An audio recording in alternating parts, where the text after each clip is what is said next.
ஒரு 4 table spoon oil, 1/4 teaspoon கடுகு, புரிஞ்சது ஒரு 2 பச்சை மிளகா பொடியாக நறுக்கி போட்டுருங்க. ஒரு 150 சின்ன வெங்காயம் பொடியாக நறுக்கி போட்டுருங்க.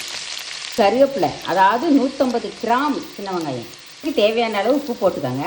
இதில் சின்ன வெங்காயம் பாதி, பெரிய வெங்காயம் பாதி கூட போட்டுக்கலாம். வெங்காயம் ஒரு கண்ணாடி பதம் வந்தோன்னா ஒரு 1/4 டீஸ்பூன் மஞ்சத்தூள் போட்டுக்கோங்க. ஏற்ற மாதிரி மிளகாத்தூள் போட்டுக்கோங்க. நான் ஒரு 1/2 டீஸ்பூன் தான் போட்டிருக்கேன். கொஞ்சமாக பெருங்காயத்தூள் போட்டுக்கோங்க. அப்புறம் முட்டையை உடச்சி ஊற்றிக்கோங்க.